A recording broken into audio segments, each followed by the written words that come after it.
Subscribe करें और bell दबाएं ताकि कोई खबर रह न जाए।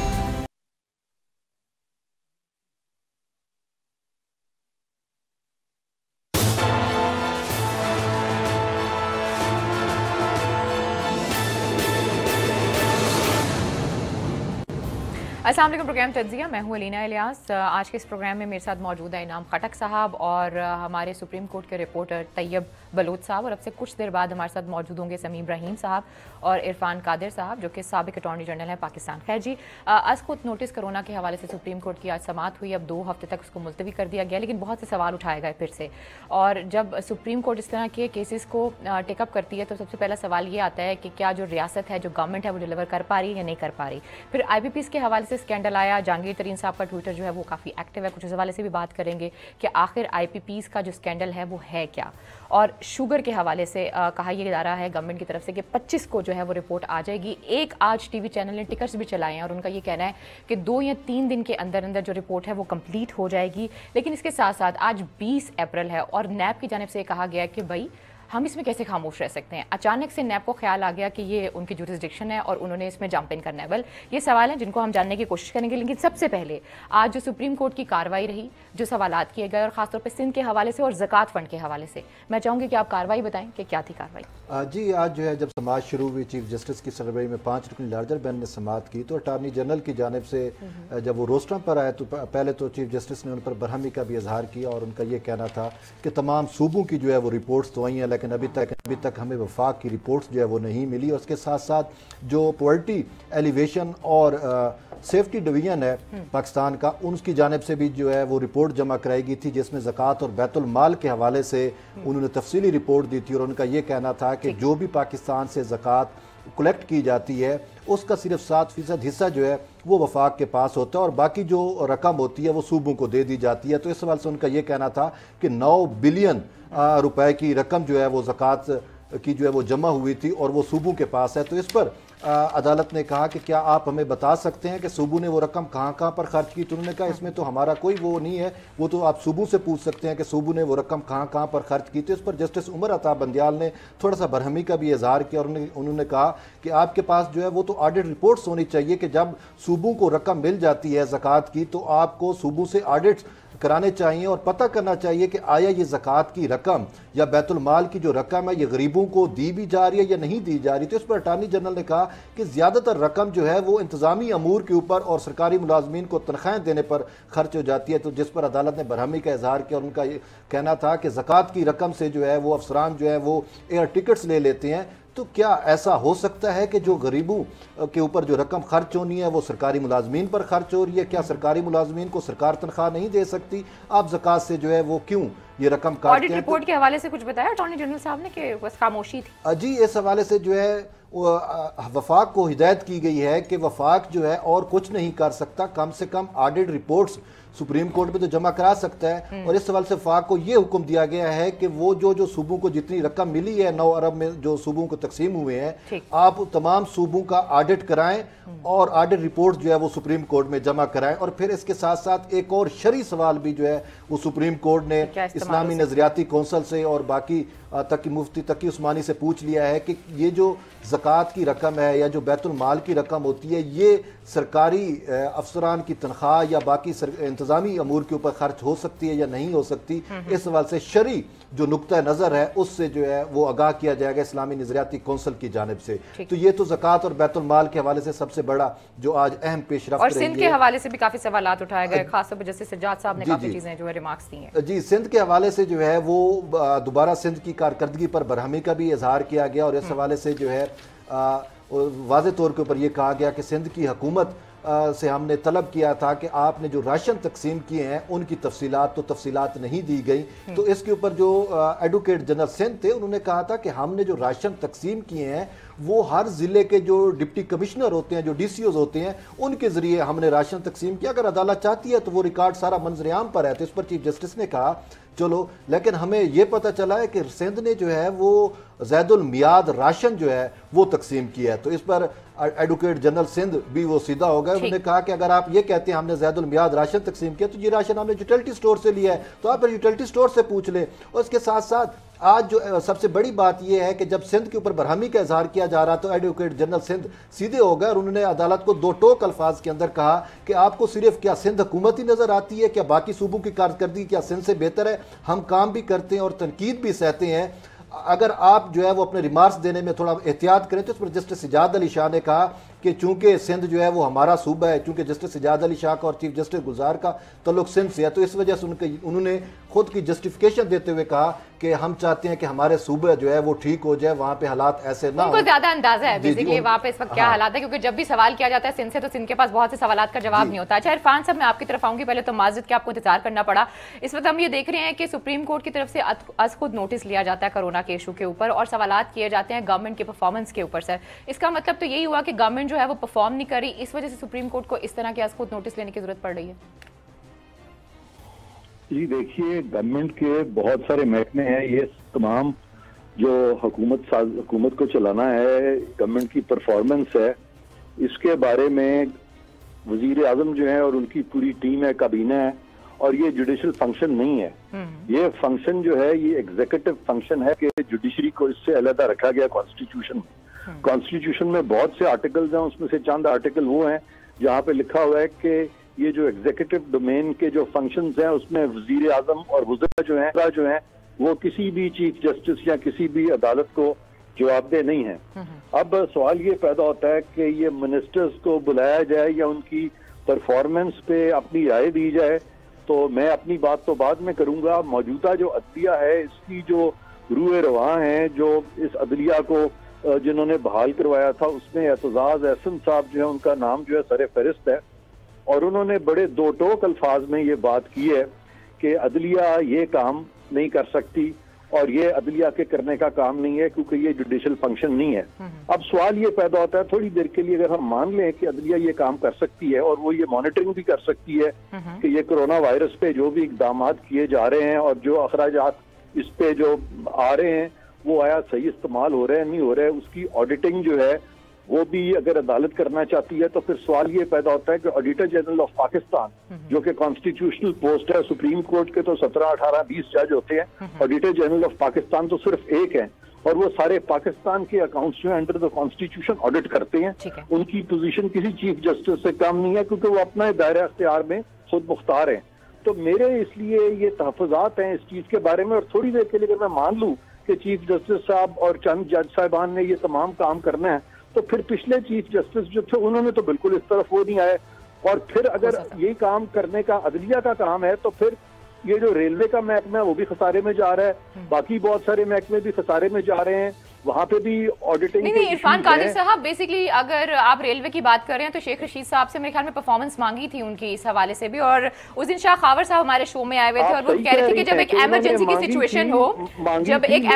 सिचुएशन हो, आज की प्रोसीडिंग से जो मुझे महसूस हुआ है वो ये हुआ है कि चीफ जस्टिस साहब ने अब रिस्ट्रेंट एक्सरसाइज किया जो कि अच्छी चीज है, क्योंकि इससे पहले काफी लोगों ने इस पे तहफ़्फ़ुज़ात का इजहार किया था और एक्सपर्ट्स ने किया था जो कि एकेडमिकली ये सारी चीज को समझते हैं, जो कि लीगल एक्सपर्ट्स हैं। तो चीफ जस्टिस साहब ने आज काफी रिस्ट्रेंट एक्सरसाइज किया है, ये बहुत अच्छी बात है। और आइंदा भी मुझे लगता है कि ये ज्यूरिसडिक्शन इस तरफ जो है वो कर्टेल करेंगे और इसको एक हद से ज्यादा नहीं बढ़ाएंगे, मुझे ये लग रहा है। अच्छा, समी इब्राहिम साहब भी हमारे साथ मौजूद है। समी साहब, आपने इरफान कादिर साहब को सुना है, लेकिन उस दिन शाह खावर साहब हमारे प्रोग्राम में मौजूद थे और उन्होंने कहा था कि जो आर्टिकल 184 का सेक्शन 3 है उसके तहत अगर कोई इमरजेंसी की सिचुएशन हो तो उसमें जो है सुप्रीम कोर्ट इस तरीके से इंटरवीन कर सकती है। अब आपने इरफान साहब को भी सुना है, आप इस हवाले से सर क्या कहना चाहेंगे? मेरा ख्याल है जो इरफान कादिर साहब ने बात की है निहायत मौजू बात की है और आइन ने पैरामीटर्स तय किए हुए हैं, और अगर कहीं पर एग्जेक्टिव नजर आता है कि काम नहीं कर रही तो फिर कोर्ट उसमें इंटरवीन करे तो उसकी एक बड़ी जस्टिफिकेशन होती है। लेकिन इस वक्त तो हम ये देखते हैं कि जो एग्जेक्टिव है वो काम करती हमें नजर आ रही है, उसमें एक दूसरे की थोड़ी बहुत जो इख्तलाफी चीजें हैं वो अपनी जगह पर मौजूद हैं, लेकिन एक national command and control centre है, फिर उसके बाद उसकी कोऑर्डिनेशन है, ब्रीफिंग्स हो रही हैं सूबे और वफाक के दरमियान आपस में हमायंगी है।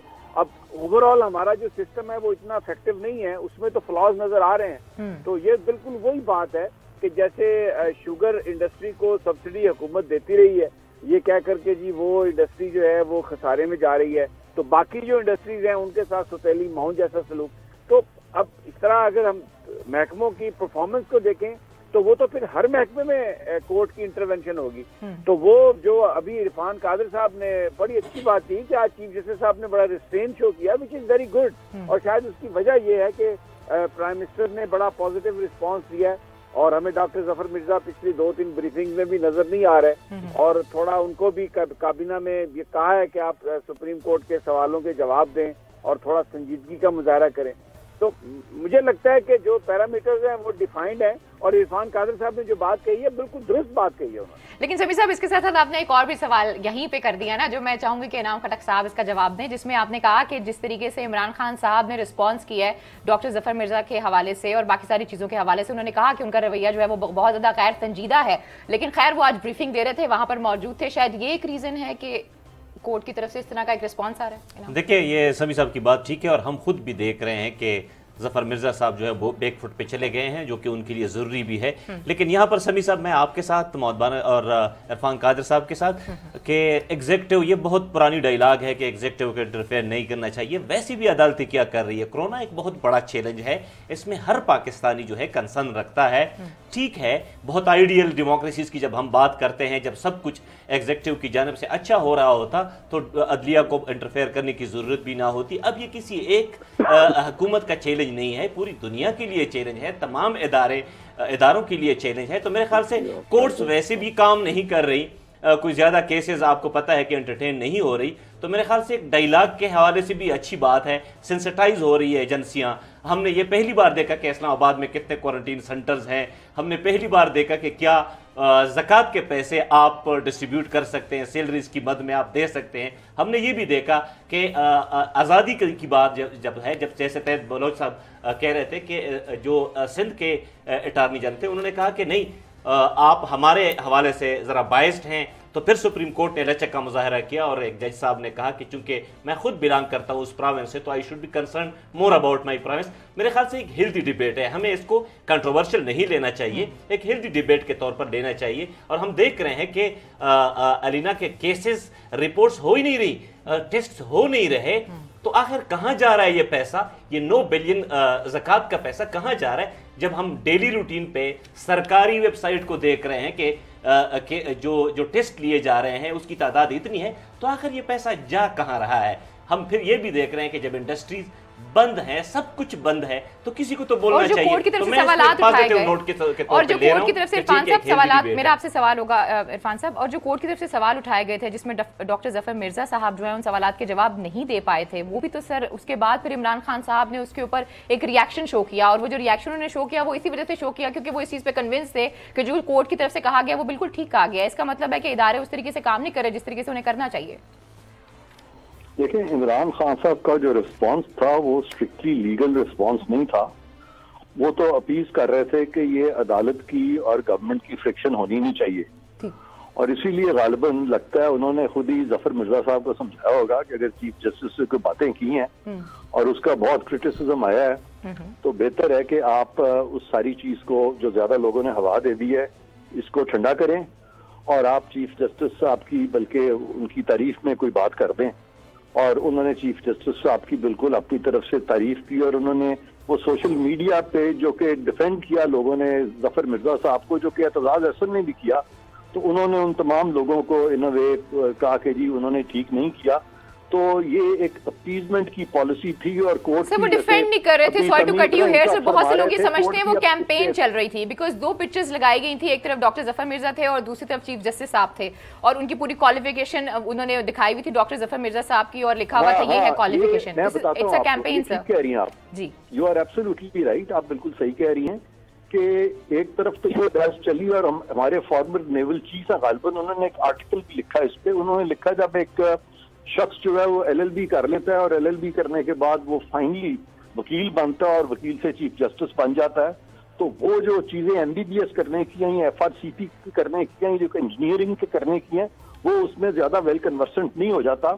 और ये सारी बातें भी हमारे सामने आई हैं। अब इस पे मैं समझता हूँ कि ज्यादा हमें नहीं बोलना चाहिए, हमें अदालतों की भी इज्जत करनी है और अदालतों को खुद भी अपनी इज्जत करवानी है, और सारी दुनिया में ये जो खटक साहब फरमा रहे हैं उनका अपना व्यू अपनी जगह ठीक है कि इस पे डिबेट होनी चाहिए, लेकिन इस पे कोर्ट के ऑर्डर्स इस तरह नहीं आने चाहिए जिससे कि लगे कि हुकूमत जो है वो कोर्ट के ताबे है, क्योंकि सारी दुनिया में कोरोना फैला हुआ है और किसी मुल्क की सुप्रीम कोर्ट ने इस तरह से इस मैटर को टेकअप नहीं किया। हमारा जो नेबरिंग कंट्री है इंडिया में ये नहीं हुआ, यूनाइटेड स्टेट्स में नहीं हुआ, यूनाइटेड किंगडम में नहीं हुआ, यूरोप में नहीं हुआ और दुनिया के दूसरे ममालिक में नहीं हुआ। तो पाकिस्तान सुप्रीम कोर्ट को जब आप लोग ये बताएंगे तो मुझे यकीन है कि जस्टिस गुलजार जो है वो भी वही करेंगे जो दुनिया में हो रहा है। वो कोई ऐसी अनोखी चीज हरगिज नहीं करेंगे, लेकिन अनफॉर्चुनेटली यहाँ पे हमारे जो वकील है वो सही असिस्टेंस प्रोवाइड डर के मारे नहीं करते। हालांकि डरने की जरूरत नहीं है, वो हर एक ने आइन की बात करनी है। पाकिस्तान में हमें आइन का एहतराम करना है और अदालतों को भी बताना है और इदारों ने भी बताना है, लेकिन तमीज के साथ उनको आराम से बताएं ताकि किसी की ये ना मजरू ना हो। तो आई एम श्योर कोर्ट्स इस तरफ अब नहीं आ रहे, इसीलिए उन्होंने 2 हफ्ते की तारीख दी है। अब ये मामला जो है ये आराम से गवर्नमेंट करेगी और गवर्नमेंट मैं समझता हूँ कि हाँ आप गवर्नमेंट को पसंद करें या ना करें, मेरा भी कोई लव लॉस किसी पॉलिटिकल ग्रुप के लिए नहीं है। मैं समझता हूँ कि ओवरऑल हमारी कौम इसको अच्छी तरह से हैंडल कर रही है, सूबे भी अच्छा काम कर रहे हैं, हमारे इदारे भी अच्छा काम कर रहे हैं और खुदा का शुक्र है बाय एंड लार्ज लोग भी बड़ा अच्छा ये तरीके ऑर्गेनाइज तरीके से चल रहे हैं। ठीक है, बिल्कुल सही कह रहे हैं इरफान साहब। आपकी इजाजत से मैं अगली स्टोरी की तरफ आऊंगी कि आज नैब ने समी साहब कहा है कि ये जो शुगर का इशू है, शुगर स्कैंडल है, इसमें उनकी जुरिस्डिक्शन बनती है और वो इस हवाले से कार्रवाई करेंगे। अब 5 दिन के बाद रिपोर्ट आनी है। 20 अप्रैल को नैब को अचानक से याद आ जाता है। अभी एक चैनल पर टिकट्स भी चल रहे थे कि शायद रिपोर्ट तैयार है और हो सकता है कि 25 को ही आ जाए। देखिए बात यह है कि नैब का जो काम है वो उसने करना है, और अगर नैब ने ये कहा है कि हम ये रेफरेंस बनाएंगे तो मेरा नहीं ख्याल कि इसमें कोई प्रॉब्लम है। उनको तो ये बहुत पहले कर देना चाहिए था। तो मेरा सवाल भी यही है, चाहिए था नहीं तो रेफरेंस बनाना चाहिए था। अब अगर वो ये कह रहे, मैं तो कहता हूँ देर आए दुरुस्त आए, तो ये कोई बंदा इसलिए क्यों, ये सबसे बड़ी अपोजिशन की यही तनकीद थी कि आप इन पे जहांगीर तरीन जो है इन पर क्यों नहीं होता रेफरेंस, क्योंकि ये इमरान खान के दोस्त हैं, इमरान खान के साथी हैं। तो अब अगर गवर्नमेंट तहरीक-ए-इंसाफ के लोगों पर उसी तरह रेफरेंस बनाती है जैसे अपोजिशन के लोगों पे बना, तो ये उसकी इंडिपेंडेंस के हवाले से एक सबूत है कि वो बहुत सही काम कर रहे हैं। अब लेट्स सी कि हाउ दे प्रोसीड, लेकिन मैं तो समझता हूँ कि इसके एलामिया करने की जरूरत नहीं थी। यहाँ पर हर इदारा इलामिया जारी कर देता है, ट्वीट हो जाता है, उसके बाद होता कुछ नहीं है। उनको चाहिए था कि वो इन्वेस्टिगेशन करते और पहले तो ये बताएं कि इतना अर्सा क्यों नहीं की इन्वेस्टिगेशन उन्होंने। अब उन्होंने क्यों सोचा है कि हम ये इस पर फैसला करते हैं कि हम ये करेंगे। तो मुझे लगता है कि ये फैसला दुरुस्त है, लेकिन ये जो ताखीर है वो बताए नैब की उसने ताखीर क्यों की है। अच्छा इरफान कादी साहब, मेरा आपसे भी यही सवाल होगा, जैसे कि समी साहब ने 2-3 चीजों की तरफ इशारा किया है। एक तो इतनी देर के बाद याद क्यों आ रहा है, दूसरी चीज ये है कि पहले इन्वेस्टिगेशन क्यों नहीं कर दी गई, और अब ये और मुझे ये भी बताइएगा जो फोरेंसिक रिपोर्ट है ये इसकी क्या इंपॉर्टेंस होती है लॉ के अंदर, ये ऑलरेडी एक फाइंडिंग है या दोबारा से इन्वेस्टिगेशन करनी पड़ेगी नैब को इस हवाले से? देखिए इस सारी चीज के जो फैक्ट्स हैं वो बड़े बेसिक हैं जी। इसकी जो निटी-ग्रिटी अगर उसमें हम जाएं कि वो जो सब्सिडीज मिली उनका हुजम क्या था सारा, वो तो एक अलग बहस है। लेकिन फैक्ट ये है कि ये सब्सिडीज जो है हुकूमतें देती हैं, पाकिस्तान की हुकूमत भी देती रही, पिछली हुकूमत भी देती रही और इस हुकूमत ने भी ये सब्सिडीज दी। तो लिहाजा सबसे पहली बात तो ये है कि फिर सारी काबीना जो है जिसने कि ये सब्सिडी दी थी फिर उनको भी ये इंक्लूड कर लेंगे रेफरेंस में। तो ऑलरेडी आपकी 2 हुकूमतें, पिछली हुकूमत भी नैब के केसेस की वजह से जब कोर्ट में वो पनामा केस आया तो वहां पे ही ऑर्डर किया गया कि अब ये नैब भी इसमें प्रोसीड करे। तो गालिबन वो बताना ये चाह रहे हैं कि अब भी एक मैटर आया है, एक रिपोर्ट आई है, लिहाजा हम भी प्रोसीड कर रहे हैं। तो इस सारी चीज में ये एक बड़ी एक अजीब सी चीज है कि वो जो लोग ये कह रहे हैं कि ये इनको प्रोसीड करना चाहिए नैब को, तो क्या हमें कोई एक और हुकूमत भी गिरती हुई नजर आएगी अब, क्योंकि वो जिनको सब्सिडी मिली है वो तो मिली है, लेकिन जिन्होंने दी है उनको तो अगर आप बरीउज़्ज़िम्मा करार देते हैं तो फिर जिन्होंने सब्सिडी ली है उनके खिलाफ आप कैसे प्रोसीड कर सकते हैं, क्योंकि सब्सिडी तो हुकूमत ने अपने इख्तियारात इस्तेमाल करके दी है। तो ये सारी चीजें जो हैं ये इससे अगर हम अनइलेक्टेड नैब के जरिए या अनइलेक्टेड अदालतों के जरिए अगर हम अपने इलेक्टेड रिप्रेजेंटेटिव्स को और गवर्नमेंट्स को अगर हम गिराने जा रहे हैं, तो मैं ये नहीं कह रहा कि ये सही हो रहा है, मैं ये नहीं कह रहा गलत हो रहा है, लेकिन आइन में जो बेसिक प्रोविजन है वो ये है कि state shall exercise its authority through the chosen representatives of the people और chosen representatives of the people जो हैं वो एहतसाब जो है उनका वो अनचोजन अनइलेक्टेड लोग कर रहे हैं, और अनइलेक्टेड लोगों का एहतसाब जो है वो भी खुद कर रहे हैं। मसलन नैब का एहतसाब नैब ही कर रही है, अदलिया का एहतसाब अदलिया कर रही है, लेकिन ब्यूरोक्रेसी और पॉलिटिशियंस जो है वो उनका एहतसाब अनइलेक्टेड लोग कर रहे हैं, वो खुद अपना एहतसाब नहीं कर रहे, वो खुद एहतसाब ही नहीं कर रहे। तो ये सारे एरियाज हैं जिनको मैं समझता हूँ तमाम स्टेक होल्डर्स को देखना चाहिए, ताकि आने वाले दिनों में हमारी जो हुकूमत साजी है वो एक मजबूत मुस्तहकम हुकूमतें यहाँ पे बने, ना कि इतनी कमजोर बने कि हम 2-3 साल के बाद एक हुकूमत को क्रिपल कर। इरफान साहब, यानी कि आप ये कह रहे हैं, जो मुझे समझ आ रही है कि अगर नैब की तरफ से इन्वेस्टिगेशन की जाती है या कार्रवाई की जाती है तो इससे हुकूमत जो है वो कमजोर होगी। ये मुझसे जी आप इसे पूछ रही हैं सर। जी देखिए, मैंने तो आपको बताया है कि हुकूमतें पीछे जितने भी नैब के केसेस बनाए गए हैं वहाँ पे करप्शन तो खत्म नहीं हुई, लेकिन हुकूमतें हमने गिरा दी हैं। हमने यूसुफ रजा गिलानी साहब और पीपल्स पार्टी की हुकूमत भी करप्शन के नाम पे हमने गिरा दी थी, नवाज शरीफ की गवर्नमेंट भी करप्शन के नाम पे गिरा दी थी। और ये बट इसमें तो इरफान कादिर साहब गवर्नमेंट खुद सामने लेकर आ रही है ना ये चीजें, मसलन ये स्कैंडल्स, ये इंक्वायरीज, ये तो खुद यही तो मेन चीज है। इरफान कादिर साहब, यहाँ पर मैं इंटरफेयर करता हूँ, सारी टू इंटरफेयर। इरफान कादिर साहब, ये तहकीकात पहले से नेब का काम था, ये FIA का काम नहीं था। जब सब्सिडी आप खुद कह रहे हैं और हम सबको पता है कि कैबिनेट से किस तरह अप्रूवल गई, फिर प्रोविंसेस ने यानी हुकूमत ने ही सब्सिडी दी, फिर आप तहकीकात कर रहे हैं एक ऐसे हुकूमती एजेंसी के थ्रू जिसका नाम FIA है, जो इंटीरियर मिनिस्ट्री के अंडर आती है। नेब से पहले ये काम करवाते तो हमें यकीन होता कि आप एक ऑटोनोमस और एक कॉन्स्टिट्यूशनल बॉडी के थ्रू एहतसाब करवा रहे हैं। अब ऑल ऑफ ए सडन आप खुद सोचे इरफान कादिर साहब, हम फिर वही बात करते हैं कि क्यों जुडिशरी इंटरफेयर ना करे जब एग्जीक्यूटिव काम ही नहीं कर रही। नेब ने किसी किस्म की कोई प्रेस रिलीज जारी नहीं की।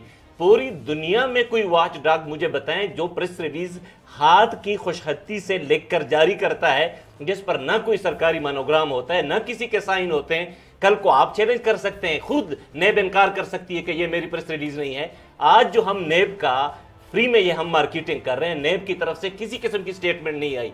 मैंने खुद कोशिश की और डीजीज के लेवल तक बात की, किसी ने मुझे नहीं कहा।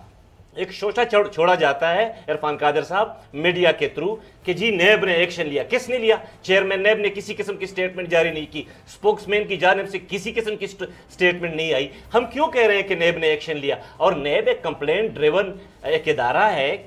मैं कहता हूं कि यह सबसे पहले नेब का काम था, FIA का काम नहीं था। आप सरकार का एहतसाब सरकार के थ्रू कर रहे हैं। जब आपके पास एंटी करप्शन वॉच डॉग है तो FIA से इसकी तहकीकात करने की क्या जरूरत? और सारी दुनिया में प्रैक्टिस है सब्सिडीज देना। ये खाम में हम मार्केटिंग कर रहे हैं, खाम में हम इसकी भी तारीफ कर रहे हैं कि हुकूमत ने बड़ा काम किया जी, FIA ने रिपोर्ट पब्लिश की। किस किस्म की रिपोर्ट? उसमें है क्या? उसमें जहांगीर तरीन खुद कह रहे हैं कि इसमें मेरे खिलाफ है क्या। पंजाब गवर्नमेंट खुद ऑफ द रिकॉर्ड ये बात कह रही है कि जी पूरी दुनिया में प्रैक्टिस है। बस खान साहब ने कहा कि चूंकि कौन सा इशू है शुगर। अच्छा, बहुत से लोग अब ये भी सवाल उठा रहे हैं इरफान कादिर साहब और समी साहब, वो ये है कि बेसिकली ये जो नैब ने इस वक्त इस तरह की बात की है उसका एक रीजन ये है कि उन्होंने कहा है कि जो पहली इनिशियल रिपोर्ट आई और जो फोरेंसिक आई है उसको देखने के बाद वो मजीद जो है वो कार्रवाई करेंगे। तो शायद इसका एक फायदा कहीं ना कहीं जो है हुकूमत में बैठे हुए लोगों को होगा, क्योंकि कार्रवाई होगी, डिले होगा। खटक साहब का जवाब दे दूं? मैं चाहूंगी आप बिल्कुल जवाब दीजिएगा, लेकिन प्रोग्राम में वक्त तो एक छोटी सी ब्रेक का, जब ब्रेक से वापस आते हैं इस हवाले से मजीद भी बात कर लास्ट।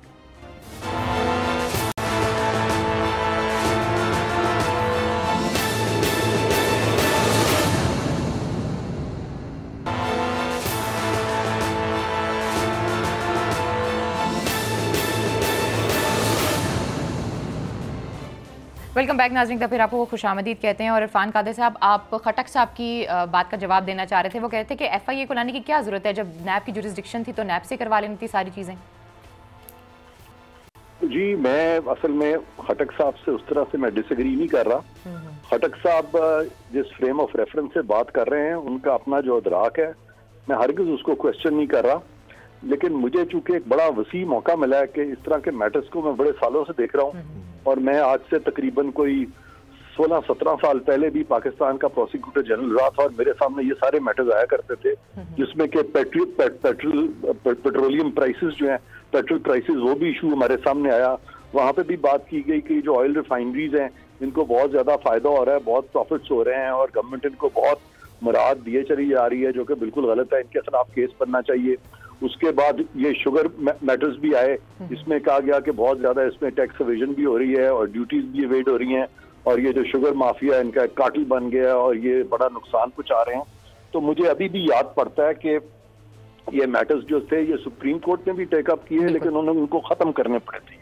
तो मैं पुराने तजर्बे के तहत बता रहा हूँ, और ये इतना मुश्किल मामला है नहीं, 2 मिनट से ज्यादा का ये मामला नहीं है। उसकी वजह ये है, आपने देखना सिर्फ ये है अलीना साहिबा के ये जो चीनी की प्राइसेस हैं पाकिस्तान में, जो एंड प्राइसेस हैं, ठीक है, क्या वो नेबरिंग कंट्रीज से बहुत ज्यादा है? हमारे पेट्रोलियम प्राइसेस जो है वो नेबरिंग कंट्रीज से बहुत ज्यादा है। अगर वाकई बहुत ज्यादा है और फिर यहाँ पे ये लग रहा है कि बहुत ज्यादा अनजस्ट एनरिचमेंट हो रही है, तो फिर आप you proceed against everybody across the board. लेकिन अगर ऐसी चीज नहीं है तो खुदारा फिर इनको चलने दें, इनको काम करने दें। मैं सिर्फ ये कह रहा हूँ, एक कंपैरिजन ड्रॉ करें, बल्कि खटक साहब को चाहिए कि इससे एक कंपैरिजन ड्रॉ कर लें, दूसरे मुल्कों के प्राइसेस ले लें, चीनी के, पाकिस्तान का भी ले लें और पेट्रोलियम के भी प्राइसेस ले लें। अभी कल ही मैं सुन रहा था कि पेट्रोलियम पे वो हमारे एक एक्सपर्ट है, वो बता रहे थे कि शायद पेट्रोलियम के प्राइसेस ज्यादा है पाकिस्तान में इस वक्त, जबकि दुनिया में कम हो गए हैं, और वो कह रहे हैं कि ज्यादा बड़ा स्कैंडल है। तो ये दोनों का मुवाजना कर लें। अगर वाकई बहुत अनयूजुअली पाकिस्तान में ज्यादा प्राइसेस हो चुके हैं और इन लोगों को बहुत ज्यादा अनजस्ट एनरिचमेंट हो रही है, तो बिल्कुल इनको रोकें, इस हद तक मत जाने दें। लेकिन अगर ऐसा नहीं है तो खुदारा ये इकोनॉमिक इश्यूज को नैब उस तरह से टच ना करे। ये बड़े सोच विचार के बाद इनको प्रोसीड करना चाहिए, क्योंकि इससे पहले जितने इस किस्म के केसेस अब तक हो चुके हैं। सर, नैब अगर इसको प्रोसीड करती है तो वो जो फोरेंसिक रिपोर्ट आएगी उसकी क्या फिर वो रह जाएगी, उसकी क्या स्टैंडिंग होगी सर? उसको लेकर चलेगी या मजीद इन्वेस्टिगेशन करेगी? देखें, फोरेंसिक रिपोर्ट जो है मेरे नजदीक उसकी कोई वक़्त नहीं है। अच्छा, मैं ये समझता हूँ कि करप्शन का आंसर जो है ना, देखें हर इलीगैलिटी जो है, ये ऑडिट में अगर आप देखें तो बहुत सारी फाइनेंशियल मिसअप्रोप्रिएशंस होती हैं, फाइनेंशियल इरेगुलरिटीज होती हैं। उसके लिए हमारे पास पब्लिक अकाउंट्स कमेटी बनी है फेडरल गवर्नमेंट की, उनके पास हजारों पैरास जाते हैं जिसमें के फाइनेंशियल इरेगुलरिटीज उनके सामने आती हैं, और वो करोड़ों की नहीं अरबों की होती हैं, और वो बहुत सारी जो है वो अफेंस कोई नहीं हुआ होता, वो इनकी एक किस्म की गलत मिस कैलकुलेशंस होती हैं, जिसकी वजह से कि बहुत सारा माली नुकसान हो जाता है। बहुत सारी ठीक है समीम इब्राहिम साहब, आपने इरफान साहब को सुना है, वो ये कह रहे हैं कि अब इस वक्त एक ऐसी सिचुएशन है, इसमें अगर नैब इस तरह की कार्रवाई करेगा, इकोनॉमिक सिचुएशन आपके सामने अगर बहुत आउट ऑफ द बॉक्स कोई चीज़ है, फिर आपको इस तरह की चीज़ों की तरफ चलना चाहिए। और जैसे कि अभी इनाम ने भी कहा कि FIA से करवाने की कोई ज़रूरत ही नहीं थी, जब नैब मौजूद था तो नैब इन्वेस्टिगेशन करता। और इरफान कादिर साहब ये कह रहे हैं कि जो फोरेंसिक रिपोर्ट है उसकी तो कोई अहमियत ही नहीं है। समी साहब, नहीं, मेरा इरफान साहब से एक और सवाल है। बड़ी अच्छी बात कही इरफान साहब ने। सर, ये बताइए कि FIA उन्होंने एक किया है इंक्वायरी और सब कुछ वो कर रहे हैं। मुझे ये बताइए कि क्या एक जुर्म है उसको नैब भी प्रोसिक्यूट कर सकती है, FIA अलहदा उसको प्रोसिक्यूट करेगी? इसकी क्या सूरत हाल बनेगी? आप इस हवाले से क्या कहते हैं? देखें, करप्शन के जो मैटर्स हैं उसमें तो नैब को उन्होंने कहा कि नैब की जो ज्यूरिसडिक्शन है वो बाकी तमाम ज्यूरिसडिक्शंस को एक्सक्लूड कर जाएगी। ये लॉ में लिखा हुआ है, गालिबन ये सेक्शन 18 में लिखा हुआ है कि when it's a matter of corruption then NAB will have the jurisdiction to the exclusion, बल्कि it will be the responsibility of NAB to the exclusion of every other agency in Pakistan to proceed in the matter, अगर कि वहां पे corruption हुई है। लेकिन अगर वहां पे करप्शन नहीं हुई तो फिर ऑब्वियसली ये नैब की ज्यूरिसडिक्शन नहीं है। और FIA का भी एक क्राइम विंग है, लेकिन यहाँ पे फिर ओवरलैपिंग ज्यूरिसडिक्शन आ जाती है। लेकिन फर्क FIA का और नैब का ये है कि नैब डील करता है, क्योंकि नेशनल ये है अकाउंटेबिलिटी ब्यूरो, कौमी लेवल पे ये डील करता है ग्रैंड करप्शन को, और जो छोटे मैटर्स आते हैं वो FIA में आते हैं। क्योंकि नैब की इतनी कैपेसिटी नहीं है, उनके 1000, 1200, 1300 बंदे हैं टोटल, तो वो तमाम करप्शन मैटर्स को अकेले एड्रेस नहीं कर सकते, तो वो प्रायोरिटाइज करेंगे, वो मेगा करप्शन मैटर्स को टेकअप करेंगे। और FIA जो है वो जो बाकी जो बच जाते हैं residue, FIA will take up those matters economic crime से रिलेटेड। FIA को भी ज्यूरिसडिक्शन है। लेकिन ठीक है, बिल्कुल इरफान कादिर साहब, हम दूसरा जो आपने सवाल था ना आपका कि फोरेंसिक की कोई हैसियत नहीं है। देखिए, फोरेंसिक FIA से जो कहा गया है कि वो रिपोर्ट लेके आए, वो प्राइम मिनिस्टर की अपनी सेटिस्फेक्शन के लिए है। कि एक कंप्लीटली उन्हें एक पिक्चर आ जाए, उन्हें पता चल जाए कि किस पे रिस्पॉन्सिबिलिटी आती है, उसके बाद फिर प्रोसिक्यूशन होगी। अब जैसे इरफान कादर साहब कह रहे हैं कि नैब की ज्यूरिसडिक्शन जो है वो सबको टेक ओवर करती है, तो that forensic is for the prime minister satisfaction के वो क्या डिटरमिन करते हैं, फिर क्या वो एक्शन लेते हैं। ठीक है, आप कुछ सवाल करना चाहते हैं वरना मैं सवाल इरफान कादर साहब, समी इब्राहिम साहब ने बड़ा पर्टिनेंट क्वेश्चन किया है। हम बुनियादी तौर पर ये बात कर रहे हैं कि miss use of official authority जो है ये नेब के डोमेन में आता है, तो this is miss use of authority. अगर चीफ मिनिस्टर ने कहा है, यानी प्रोविंसेस की मैं बात कर रहा हूं, तो chief executive of A province has authorised him कि आप सब्सिडी अवेल करें। फिर हम कहते हैं कि इससे पहले मेडिसिन की प्राइसेस बढ़ी, खामोशी से प्राइम मिनिस्टर ने आईबी के थ्रू, एफआईए के थ्रू खामोशी से फॉर हिज कंजम्पशन एक रिपोर्ट मंगाई, और उसके नतीजे में इफ्तिखार दुरानी साहब जो कि special assistant to prime minister होते थे, वो आराम से चले जाते हैं, कुछ मजीद इस तरह के आराम से चले जाते हैं। तो उस किस्म की कार्रवाई करने की जरूरत थी। अगर शुगर और की बात कर रहा हूं, अगर प्राइम मिनिस्टर ने अपनी कंजम्पशन के लिए कोई रिपोर्ट तैयार करनी थी, तो मेरे ख्याल से जहां तक मिस यूज ऑफ करप्शन है, miss use of official authority है, तो जाहिर है कि करप्शन हुई है तो ये नेब के डोमेन में आता है। और समी साहब के साथ ये मैं एग्री करता हूं कि नेब अब तक खामोश क्यों रही, और अभी जो हम नेब की तारीफें कर रहे हैं, नेब ने किसी किस्म का नोटिस नहीं लिया। ये हमें पता नहीं क्यों कह रहे हैं ऐसी बात। और इरफान कादर साहब, miss use of authority is always in the domain of नेब, आपसे ज्यादा बेहतर कौन जानता है? मतलब दिस इज माय क्वेश्चन। नैब की जो तरमीम आ रही है उस हवाले से भी इरफान कादर साहब आप जरूर जवाब दीजिएगा, क्योंकि उसमें जो मिसयूज ऑफ अथॉरिटी है, इंटेंशंस, ये सारी चीजें सामने आ रही हैं, जरा उस हवाले से भी बताइएगा। जी मैं बताता हूँ। ये जहाँ तक मिस यूज ऑफ अथॉरिटी का ताल्लुक है, आपको याद होगा कि पीआईए में बहुत सारी अपॉइंटमेंट्स हुई थी जो कि स्ट्रिक्ट लीगैलिटी के मुताबिक नहीं थी, जो कि इलीगल थी, लेकिन इवेंचुअली बेनजीर भुट्टो साहिबा जो है अकाउंटेबिलिटी कोर्ट ने उनको एक्विट कर दिया था, बावजूद की अपॉइंटमेंट जो थी वो स्ट्रिक्टली लीगल पैरामीटर्स में नहीं थी, बावजूद कि उसमें मिस यूज ऑफ अथॉरिटी का आंसर मिलता था। लेकिन अदालत ने होल्ड कर दिया था कि इसमें करप्शन का आंसर नहीं है, और जब करप्शन का आंसर अदालत ने कहा था नहीं है, तो उन्होंने कहा था कि उनको पर्सनल गेन इस पे नहीं हुआ। अब मिस यूज ऑफ अथॉरिटी जिसका जिक्र नैब के कानून में है, उसमें जो सबसे फोरमोस्ट इंग्रेडिएंट है वो है कि कोई भी शख्स जब मिस यूज ऑफ अथॉरिटी करता है फॉर हिज ओन गेन, अपना जो गेन है वो सबसे फोरमोस्ट इंग्रेडिएंट है, और सेकेंडरी जो नेक्स्ट इंग्रेडिएंट है इंपॉर्टेंट, वो है किसी दूसरे को गेन पहुंचाना। लिहाजा यूसुफ रजा गिलानी के केस में इसी तरह की सूरत हाल आई, उनको भी एक्विट किया गया, ठीक है ना जी। तो मिस यूज ऑफ अथॉरिटी सिंपलिसिटर वो ऑफेंस ऑफ करप्शन नहीं बनती, उसमें इलीगैलिटी का आंसर जरूर होता है, वो बजाते खुद करप्शन नहीं बनती, क्योंकि जैसे मैंने आपको कहा जो ओरिजिनल कानून है 99 का नेशनल अकाउंटेबिलिटी ऑर्डिनेंस का, उसमें साफ तौर पे ये लिखा हुआ है कोई भी शख्स जो अपनी अथॉरिटी मिसयूज करता है so as to gain benefit for himself, सबसे पहला बेनिफिट, उस फोरमोस्ट बेनिफिट, उसका इंग्रेडिएंट जो है वो अपने आप को होता है और फिर दूसरे को होता है। और जहां पे अपने आप को नहीं होता, बहुत सारी जजमेंट्स है हमारी अदालतों की, उन्होंने उसको करप्शन नहीं माना, लेकिन कुछ फैसलों में अदालत ने, जिस तरह खटक साहब कह रहे हैं, उन्होंने कह दिया कि नहीं ये तो वाकई मिसयूज ऑफ अथॉरिटी है, ये तो इन्होंने जबरदस्ती की थी, हायर अथॉरिटी ने फोर्स किया था अपने आप को।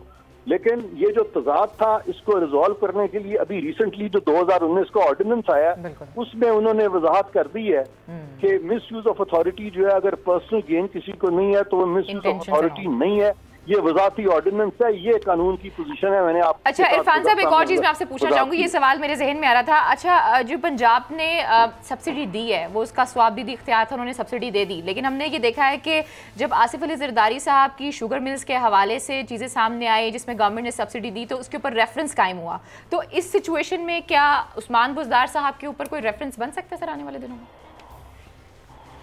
जी अब ये देखें, एक ये बहुत तासुर पैदा हुआ है पाकिस्तान में ओवर द ईयर्स के नैब में सियासतदानों के खिलाफ, ब्यूरोक्रेट्स के खिलाफ रेफरेंसेस कायम किए गए हैं, लेकिन समहाउ हुकूमतें खत्म हो गई हैं, ब्यूरोक्रेट्स की नौकरियां चली गई हैं, लेकिन करप्शन मुल्क में खत्म नहीं हुई। तो नैब के बारे में इस तरह का जो इम्प्रेशन एक कायम हुआ है जिससे कि लगता है कि जैसे पाकिस्तान की गालिबन सियासत को इनडायरेक्टली रेगुलेट करने में नैब का कोई हिस्सा है। मैं नहीं कहता कि है, लेकिन नैब को चाहिए कि इस तरह के नोशंस खुद ही डिस्पेल करें, ये नोशंस आने नहीं चाहिए, क्योंकि इससे जो साख है एक एंटी करप्शन एजेंसी की वो डेफिनेटली इम्पैक्ट होती है। बाकी मैं बिल्कुल बिलीव करता हूँ कि जीरो टॉलरेंस पॉलिसी होनी चाहिए towards corruption and we have to zero in on corruption and we must come hard on corruption, लेकिन फिर यकसानियत के साथ, बराबरी के साथ इस तरह के कंट्रोवर्शियल डिसीजन मेकिंग जो है वो नैब की तरफ से या कोर्ट्स की तरफ से नहीं आनी चाहिए।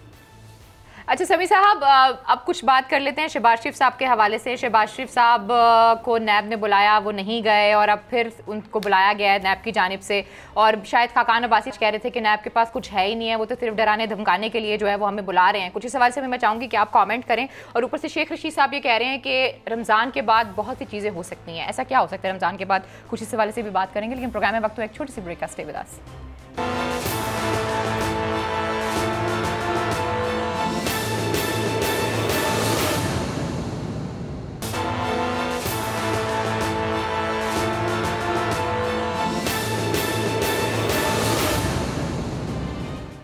वेलकम बैक नाज़रीन, एक दफ़ा फिर आपको खुशामदीद कहते हैं। जी समी साहब, जो शहबाज शरीफ साहब को दोबारा नैब बुलाया गया है और वो शायद खाकान अब्बासी साहब ने प्रेस कॉन्फ्रेंस की है जिसमें वो ये फरमा रहे हैं कि भाई ये जो नैब है कोई सवाल सबूल तो इनके पास होते नहीं है, ये हमें ऐसे ही बुलाते हैं, डराने के लिए बुला रहे हैं बेसिकली।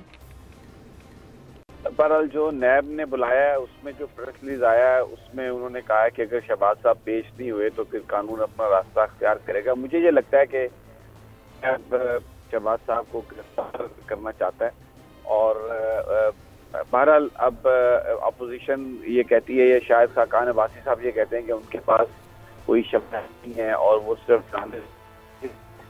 स्टेटमेंट है।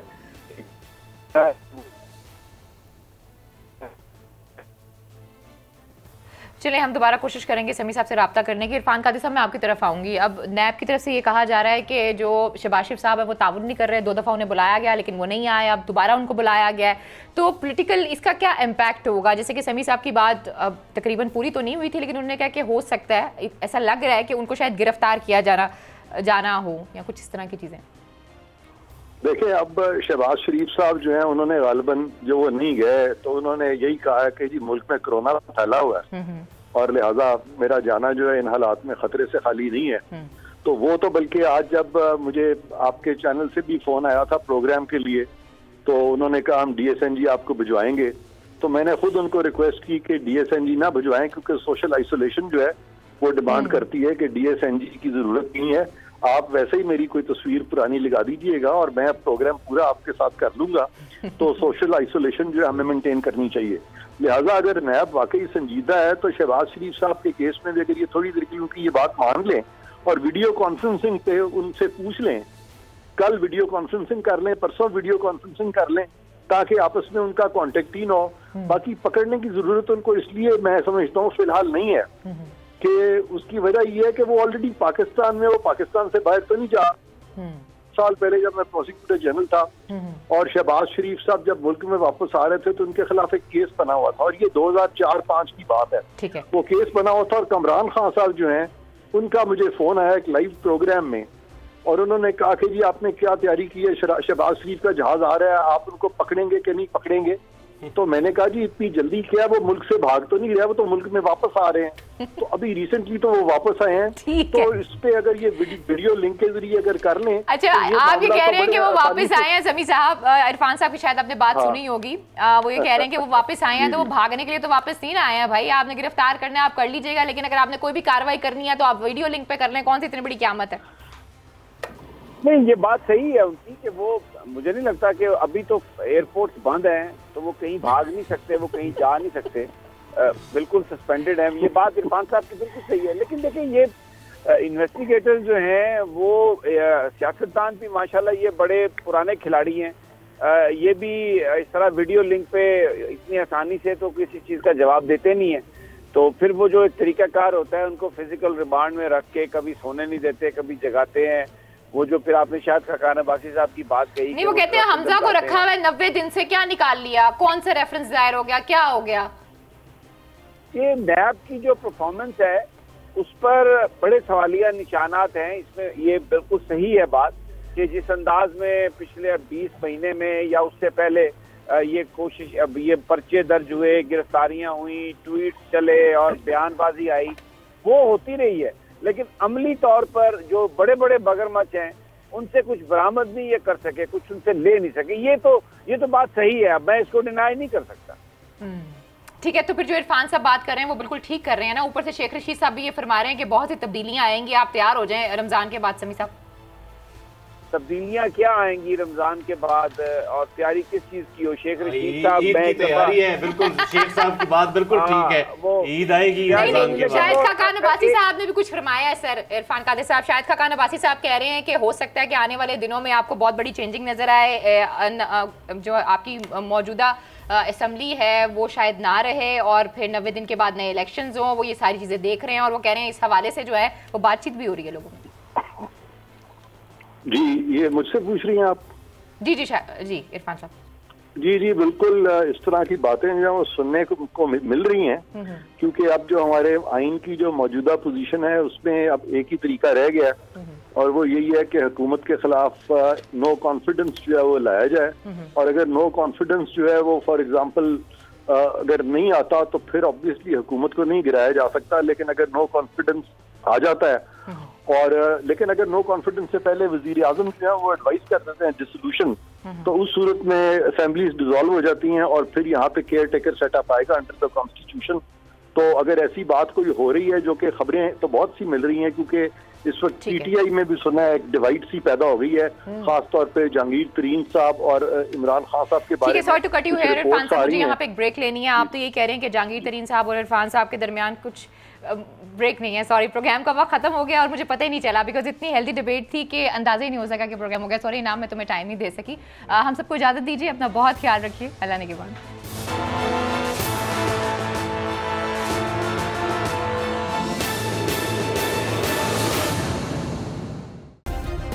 सब्सक्राइब करें और बेल दबाएं ताकि कोई खबर रह न जाए।